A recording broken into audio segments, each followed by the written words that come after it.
नमस्कार, मी विजय निंबाळकर. तरुण भारत न्यूज बुलेटिनमध्ये आपल्या सर्वांचं स्वागत. आता पाहूयात ठळक घडामोडी. देशात ऑनलाईन तंत्रज्ञानाचा वापर करून अनेक मोठे गुन्हे घडत आहेत. यालाच वचक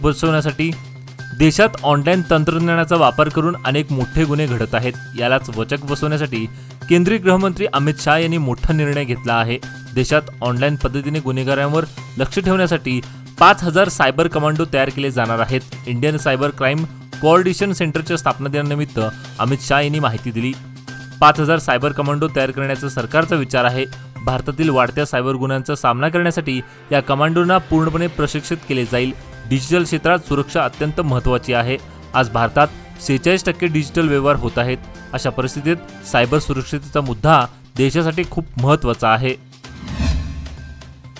बेळगाव रेल्वे स्थानकावर छत्रपती शिवाजी महाराज आणि भारतरत्न डॉक्टर बाबासाहेब आंबेडकर यांची शिल्पप्रतिमा तातडीने बसवा, अन्यथा गप्प बसणार नाही, अशी अल्टिमेटम शिवशक्ती व भीमशक्तीच्या वतीनं रेल्वे प्रशासनाला देण्यात आली होती. याची दखल घेऊन अखेर आज मंगळवारी रेल्वे प्रशासनाने मुख्य प्रवेशद्वारावर राष्ट्रपुरुषांच्या प्रतिमा बसवण्यात आल्या.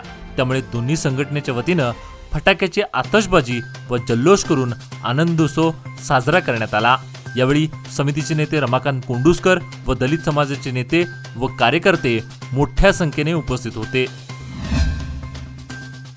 दसरा दिवाळी निमित्त प्रवाशांची होणारी गर्दी लक्षात घेऊन दक्षिण पश्चिम रेल्वेतर्फे बेंगळुरूमधील यशवंतपूर आणि बेळगाव दरम्यान एक विशेष ट्रेन चालवणार आहे. गाडी क्रमांक 06507 यशवंतपूर बेळगाव विशेष गाडी यशवंतपूर स्थानकातून 12 ऑक्टोबर रोजी सायंकाळी 6:15 सुटेल आणि दुसऱ्या दिवशी पहाटे 5 वाजता बेळगावमध्ये पोहोचेल. गाडी क्रमांक 06508 बेळगाव यशवंतपूर विशेष गाडी बेळगावहून 13 ऑक्टोबर रोजी सायंकाळी 5:30 वाजता सुटेल आणि दुसऱ्या दिवशी पहाटे 4:30 वाजता यशवंतपूरला पोहोचेल. तालुक्यात यंदा गणेशोत्सव मोठ्या उत्साहात साजरा करण्यात येत आहे. या निमित्ताने आज मंगळवारी गौरी पूजन निमित्त घरोघरी लगबग सुरू होती. वर्षभर भाविक गणपती बाप्पाची आतुरतेने वाट पाहत असतात. गणेश चतुर्थीला गणेश मूर्तीची घरोघरी प्रतिष्ठापना करण्यात आली. त्याचबरोबर दररोज आरती, भजन, अभिषेक, श्री सत्यनारायण महापूजा आदी विविध धार्मिक कार्यक्रम सुरू असतानाच मंगळवारी गौरीचं आगमन झालं. गौरीपूजन हा महत्त्वाचा सण साजरा करण्यात आला. घरच्या गौरीला वाण ठेवून धार्मिक परंपरेने पूजा करण्यात आली. लहान मुलींनी डोक्यावर गौराई घेऊन गणरायाच्या बाजूला ठेवून पूजा केली. 2 ते 3 महिन्यांपासून गॅरंटी योजनेतील अन्नभाग्याचा निधी रखडला आहे. त्यामुळे लाभार्थ्यांना प्रतीक्षा लागली आहे. सरकारकडून योजना सुरळीत असल्याचं सांगितलं जात आहे. मात्र दुसरीकडे अन्नभाग्य गृहलक्ष्मी योजनेचा निधी रखडला. सरकारने मागील वर्षांपासून गॅरंटी योजना लागू केल्या होत्या. यामध्ये गृहलक्ष्मी, अन्नभाग्य, शक्ती, विद्यानिधी आदीचा समावेश आहे. मात्र गृहलक्ष्मी आणि अन्नभाग्य योजना विस्कळीत झाली आहे. लाभार्थ्यांना 2 ते 3 महिन्यांपासून निधी मिळाला नसल्याने नाराजी व्यक्त होऊ लागली आहे. अन्नभाग्य योजनेअंतर्गत प्रति व्यक्ती 170 रुपये दिले जातात. सरकारने या योजनेअंतर्गत 10 किलो तांदूळ देण्याचे निश्चित केले होते. मात्र पुरेसा तांदूळ साठा उपलब्ध होत नसल्याने तांदळाऐवजी निधी दिला जात आहे. मात्र 2 महिन्यांपासून हा निधी प्रलंबित पडला आहे. बेळगाव तालुका येळ्ळूर येथील एका युवकाने सायकलवरून चारधाम यात्रा करण्याचा संकल्प केला असून काल युवक बेळगावमधून प्रस्थान झाला आहे. ही तीर्थक्षेत्राची वारी सायकलच्या माध्यमातून करावी यासाठी येळ्ळूर ते अयोध्या, बद्रीनाथ, केदारनाथ, मथुरा, आग्रा अशी सायकल यात्रा येळ्ळूर येथील अनंत धामणेकर या युवकाने आयोजित केली आहे. तब्बल 4000 किलोमीटरचा हा एकंदर प्रवास होणार असून युवा जागृती सायकल यात्रेचा शुभारंभ धर्मवीर छत्रपती संभाजी महाराज चौकातून करण्यात आला. विविध मान्यवरांच्या उपस्थितीत सदर युवकाला शुभेच्छा देण्यात आल्या. गणेशोत्सव सुरळीत आणि शांततेत पार पाडण्यासाठी पोलिसांनी कंबर कसली आहे. संवेदनशील भागात बंदोबस्त वाढवण्यात आला असून महत्त्वाच्या मंडळाजवळ सुरक्षा व्यवस्था अधिक ठेवली जात आहे. शहर उपनगर भागातील संवेदनशील भागाला पोलीस आयुक्त यार्डा मार्टिन यांनी भेट देऊन तेथील व्यवस्थेची पाहणी केली. संबंधित पोलीस अधिकारी आणि सहाय्यकांना गणेशोत्सव काळातील बंदोबस्तासाठी महत्त्वाच्या सूचनाही त्यांनी केल्या आहेत. म्हैसूर नगरविकास प्राधिकरणाच्या भूखंड वाटपावरून राज्यपाल थावरचंद गेहलोत आणि राज्य सरकारमध्ये संघर्ष सुरूच असताना राज्यपालांनी 3 विधेयकांना मंजुरी दिली आहे. त्यात सौंदत्ती येल्लम्मा मंदिर परिसराच्या विकासासंबंधीच्या विधेयकाचाही समावेश आहे. कायदा आणि संसदीय कामकाज मंत्री एच.के. पाटील यांनी ही माहिती दिली. दरम्यान राज्यपालांनी श्री रेणुका यल्लम्मा देवस्थान विकास प्राधिकरण विधेयक, कर्नाटक सार्वजनिक परीक्षा विधेयक आणि कर्नाटक पालिका आणि इतर काही कायदे दुरुस्तीत विधेयक या विधेयकांना मंजुरी दिली आहे.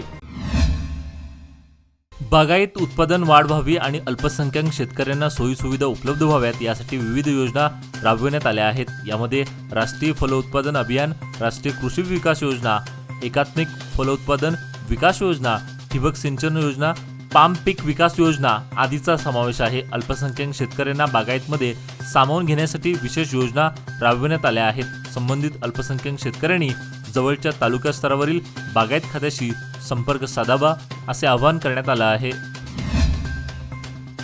नागरिकांना लोकशाहीचं महत्त्व आणि मानवी हक्काची प्रभावी जाणीव करून देण्यासाठी 15 सप्टेंबर रोजी बेळगाव तालुक्यात तब्बल 38 किलोमीटर मानवी साखळी तयार केली जाणार आहे. याबाबत चर्चा करण्यासाठी सोमवारी तहसीलदार कार्यालयात बैठक झाली. यावेळी तालुका पंचायत कार्यकारी अधिकारी रमेश हेडगे व तहसीलदारांनी सविस्तर चर्चा केली.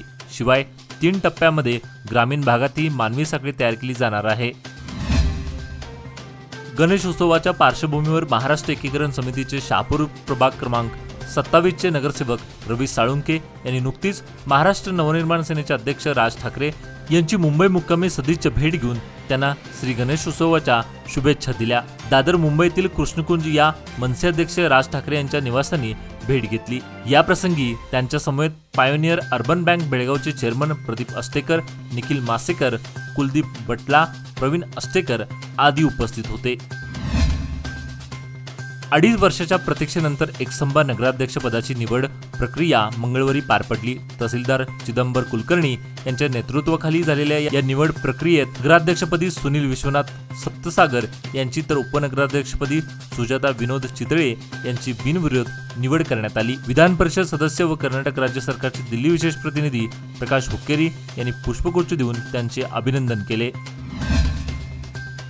खड्डा चुकवण्याच्या प्रयत्नात 2 कारमध्ये अपघात झाल्याने दोन्ही वाहनांचं मोठं नुकसान झालं आहे. हा अपघात सोमवार दिनांक 9 रोजी सायंकाळी 5 वाजता राष्ट्रीय महामार्ग क्रमांक 4 वरील इंग्लिश मीडियम स्कूलजवळ घडला. याबाबत समजलेली अधिक माहिती अशी की टाटा इंडिको MH09 BM 7051 ही कोल्हापूरहून दावणगिरीकडे जात होती. यावेळी अचानकपणे कर्नूर फाट्यादरम्यान खड्डा दिसल्यामुळे खड्डा चुकवण्याच्या प्रयत्नात MH12 HV 9700 या गाडीच्या चालकाने ब्रेक लावला. त्यामुळे यावेळी पाठीमागून येणाऱ्या गाडीने जोराची धडक दिल्यामुळे दोन्ही वाहनांचं मोठं नुकसान झालं आहे. आजचे बातमीपत्र इथेच संपले. अधिक माहिती व ताज्या घडामोडीसाठी पाहत राहा तरुण भारत न्यूज चॅनल. तसेच आमच्या चॅनलला लाईक, शेअर आणि सबस्क्राईब करायला विसरू नका. आणि विश्वासार्ह बातम्या पाहण्यासाठी दररोज वाचा दैनिक तरुण भारत. धन्यवाद.